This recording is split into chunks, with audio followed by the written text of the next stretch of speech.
سلام طعني هبلي زي خبركم من فتوات تخطلت مدب سابوين تاي مسلمون كم تلمود نزعل الزحرنا يوم حصرتن اوانون زولنا زيناتات حزنا لكم مصينا لنا نسنا مكتالكم نعدم فلما عندنا تطمنا بخم كنقبل نزحلفو حيدة عوارح نعلمنا أب كبير كتباو قلولاو اتواصن حكوينات مؤخلا مبرقه داغم كجوهر كم زخاله تغليص له ايران بلعل اسرائيل ازيو متن سفح استبعاله مدقعت ميسائيل فن يلا اسرائيل حنا فداس قمت تصبيو كتبل تحن يلا زرزرو كهلونا يوم أب تجري داغم مدقعت درون تفصيمو بزبل زسراچو زلو حبريتا اندينا حقين زبل حبريتا ميديانا كاب ጭቡጥ ምንጭታቱ ዝረከቡ حبريታ بسفحنا بخم كنقربينا ኢትዮጵያ ኣብ ልዕሊ ሱዳን እትወስዶም ዘላ ቁጠባውን ወተሃደራዊ ስጉምትታት ሒዙን ቀጽሊ ይርከብ ተወሳኺ ሓበሬታ ክህልወና እዩ ቢዝነስ ዜናታትና እውን ከም ትልሙድ ኣብ ሰዓቶም ናበኹም ክቐርቡ እዮም ሓቢርኩም ናጽንሑ ላይክ ኮሜንት ሼር ሰብስክራይብ ምግባር አይዘንጉም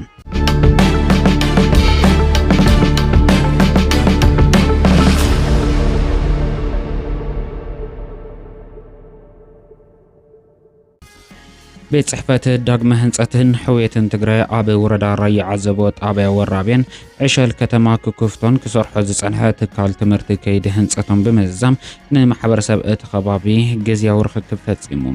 ኣብቲ ዝተኻየደ ግዝያዊ ርክክብ ስነ ስርዓት ካብ ወረዳን ጣብያን ዝተጻጹ ኣካላትን ኣመራርሓ መንግስትን ነበርቲ እቲ ከባቢ ዝተረኸቡ እንትኾኑ ኣብቲ ዝተሰርሐ ስራሕ ዝተረኣዩ ክፍተታት ንቐጻሊ ክስተኻኸሉ ዝኽእሉ ጠቐምቲ ሓሳባት ቀሪቦም እዮም ነበርቲ እተን ጣብያታት ብወገኖም ኣብ ቀረብኦም ደረጃኡ ዝሓለው መምሃሪ ክፍሊ ብዘይ መንባሩ ደቆም ንዝተፈላለዩ ጸገማት ይቃልዑ ከም ዝነበሩ ሰፊሕ ዝኾነ ምቁራጽ ትምህርቲ የጋጥም ከም ዝነበረ ድሕሪ ምሕባር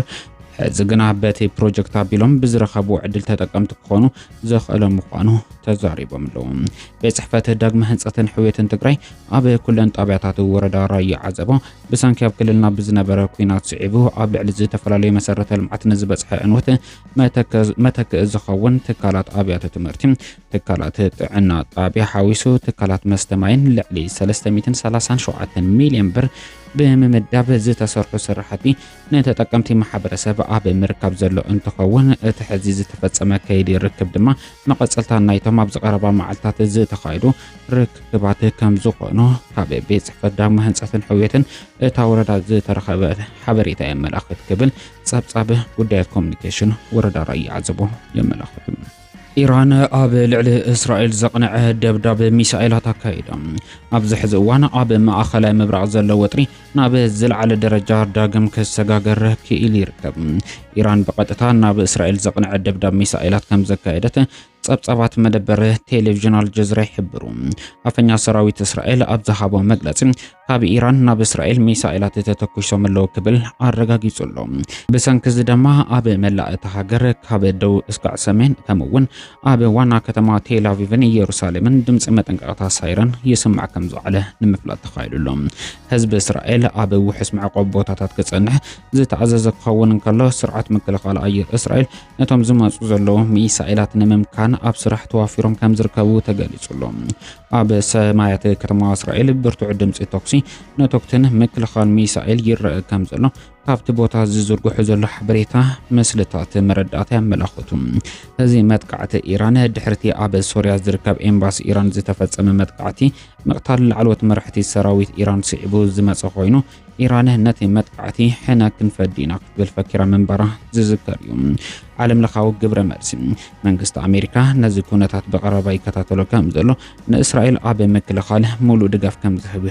قالي سلوم بريزيدنت أمريكا دونالد جي ترامب مسجوج لصقتو هسوس زتبهال أخيبا يكيد كم زل استقلص انتخون بحفشا زفت سامزي أب تزوبا صفي حكوينات كيب قسم عبي سقاط فتيرو كم زركب نمفلا تخايلهم تسع حزي بوغان إسرائيل زورة قدعات يخون كي ساراتاته بوغع كقلص أي ترأين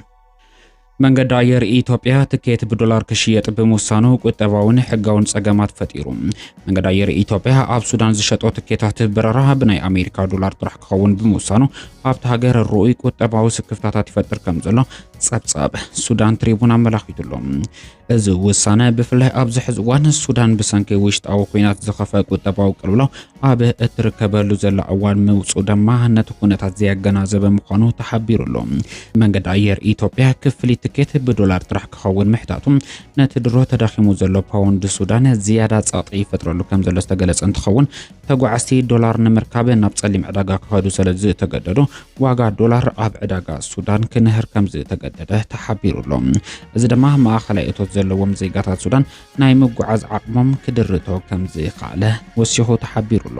ብተወሳኺ ብመሰረት ባንኪ ማእኸላይ ሱዳን ዝኾነ ይኹን ኣብ ውሽጢ ሃገር ዝካየድ ንግዳዊ ንጥፈታትን ኣገልግሎታትን ብሄራዊ ገንዘብ ወይ ከዓ ብፓውንድ ክኸውን ከም ዘለዎ ዝእዝዝ እዩ መንገዲ ኣየር ኢትዮጵያ ነዚ ሕግዚ ብምጥሓስ ብቐጥታ ዶላር ምሕታቱ ካብ ሰበስልጣናትን ቁጠባ ሱዳንን ተሪር ዝተባሃለ ተቃውሞ ገጢምዎ ኣሎ ገለ ሰሞያ ሕጊ ድማ እዚ ስጉምቲ እዚ ሉዓላውነትን ቁጠባ እቲ ሃገር ዝዳፈር ክብሉ ብትረኸሲሶም ኣለዉ እዚ ኣብ መንጎ ቁጠባዊ ረብሓ መንገዲ ኣየር ኢትዮጵያ ሕጋዊ ድንጋጌታት ሱዳን ተፈጢሩ ዘሎ መስሓብ ኣብ መንጎ ክልቲኦም ሃገራት ዘሎ ዲፕሎማሲያዊ ዝምድናታት ክጸልዎ ከም ዝኽእል ተጠቒሱሎ መንግስቲ ሱዳን ወይ ከዓ ባንክ ማእኸል ሱዳን ኣብ ዝቕፅሉ መዓልታት ዝኾነ ይኹን ናይ ምእረምታ ስጉምቲ ክወስድ ይኽእል ዝብሉ ግምታት ድማ ኣብ ማዕኸና ዜና እቲ ሃገር እንዳወፁ ይርከቡ ኣብ ክልል ትግራይ ዳግም መጥቃዕቲ ድሮን ተፈጺሙ ብምባል ብዝተደራጀው ወፍሪ ማሕበራዊ ሚድያ ዝተሰራጨ ዘሎ ሓበሬታ ካብ ሓቂ ዝረሓቐ ሓሶት እዩ እዚ እውን ንኸብዶም ዝሓደሩ ባንዳታት ተጋሩ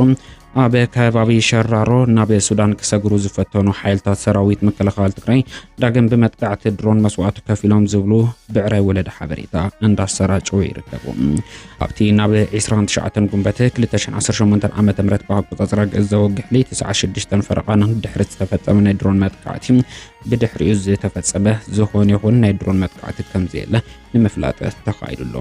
ባንዳታት ተጋሩ ኣዲስ አበባ ሰፊሮም ሰራዊት ትግራይ ናብ ሱዳን የመርሕሎ ዝብል ብዕራይ ወለደ ሓበሬታ ብምስርጫው መንግስቲ ኢትዮጵያ ንዝወሰዶ ስጉምቲ ናይ ድሮን መጥቃዕቲ ሕጋዊ ንምግባር ዝገብርዎ ዘለዉ ጻዕሪ ሕዚ እውን ኣጠናኺሮም ምቕጻሎም ኣዝዩ ዝሕዝን ዋላ እኳ እንተኾነ ካብ ሓቂ ዝረሓቐ ብዕራይ ወለደ ዝኾኑ ሓበሬታ ኣሰራጮም ህዝቢ ከደናገሩ እንትፍትኑ ግን ሱቕ ምባል ከም ዘየደለ ነዚኦም ምቅላስን ካብኣቶም ንዝወፅእ ሓበሬታ እውን ዘይምእማን ኣገዳሲ ምዃኑ ወሳኒ እዩ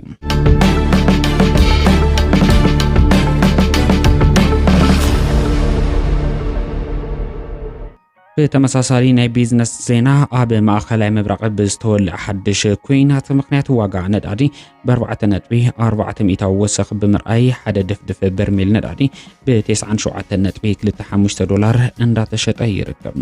የተጻረየ ናይ ኣሜሪካ ነዳዲ እውን ብ$94.3 ማለት እውን 4.15 ሚእታዊ ትማልክ ካብ ዝነበረ ወሰኽ ብምርኣይ ኣብ ዕዳጋ ዓለምና እንዳተሸጠ ይርከብ እዚ ኣብ ማእኸላይ ምብራቕ ዳግም ዝረአ ዘሎ ከቢድ ዝተባሃለ ኩናት ንቁጠባ ዓለምና ብዝለዓለ ደረጃ ክዘርጎ ከም ዝኽእል ተንተንቲ ፖለቲካ ብሰፊሑ እንዳጠቀሱ ይርከቡ ብኻሊ ገጽ ኣብ ዕዳጋ ወርቂ ድማ ወርቂ ብተመሳሳሊ ትማሊ ካብ ዝነበሮ ብ$0.9 ዋጋኡ ቀኒሱ ብ$4288 ኮይኑ እንዳተሸጠ ከም ዝርከብ ንምፍላጥ ተኻኢሉሎ ኣብ ዕዳጋ ክሪፕቶ ውስን ዝተባሃለ ወሰኻት ኣብ ቢትኮይንን ኢቴሪየምን ይረአ ከም ዘሎ ድማ ዝወፁ ዘሎ ጸብጻባት የመላኽቱ